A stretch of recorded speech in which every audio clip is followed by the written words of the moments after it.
దేశవ్యాప్తంగా 18 నగరాల్లో water metro రవాణా వ్యవస్థ ఏర్పాటుకు కేంద్రం సన్నాహాలు చేస్తోంది. ఈ మేరకు కేంద్ర ఓడరేవులు, షిప్పింగ్ మంత్రిత్వ శాఖ నేషనల్ వాటర్ మెట్రో పాలసీ ముసాయిదాను రూపొందించింది. ఈ ముసాయిదాను అంతర్ మంత్రిత్వ శాఖల సంప్రదింపుల కోసం పంపినట్లు కేంద్ర ఓడరేవుల మంత్రిత్వ శాఖ ఓ ప్రకటనలో తెలిపింది. కేంద్ర మంత్రి సర్బానంద సోనోవాల్ అధ్యక్షతన జరిగిన ఉన్నత స్థాయి సమీక్ష సమావేశంలో వాటర్ మెట్రో రవాణా వ్యవస్థపై చర్చించారు. కేరళలోని కొచ్చి వాటర్ మెట్రో అనుభవాలను ఆధారంగా చేసుకుని నౌకాయానానికి అనుకూలమైన జలమార్గాలు ఉన్న నగరాల్లో కూడా వాటర్ మెట్రో రవాణా వ్యవస్థను తీసుకురావాలని నిర్ణయించారు. తొలుత శ్రీనగర్, పట్నా, వారణాసి, అయోధ్య, ప్రయాగ్రాజ్ నగరాల్లో వాటర్ మెట్రో సేవలను ప్రారంభించాలని కేంద్రం ప్రణాళిక రూపొందించింది. రెండో దశలో అసోంలోని తేజ్పూర్, దిబ్రూగఢ్ నగరాలకు విస్తరించాలని నిర్దేశించుకుంది.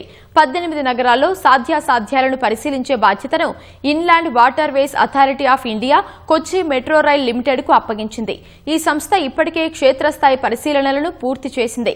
లక్షద్వీప్ మినహా మిగిలిన 17 నగరాలకు సంబంధించిన ముసాయిదా నివేదికలను ప్రభుత్వానికి సమర్పించింది.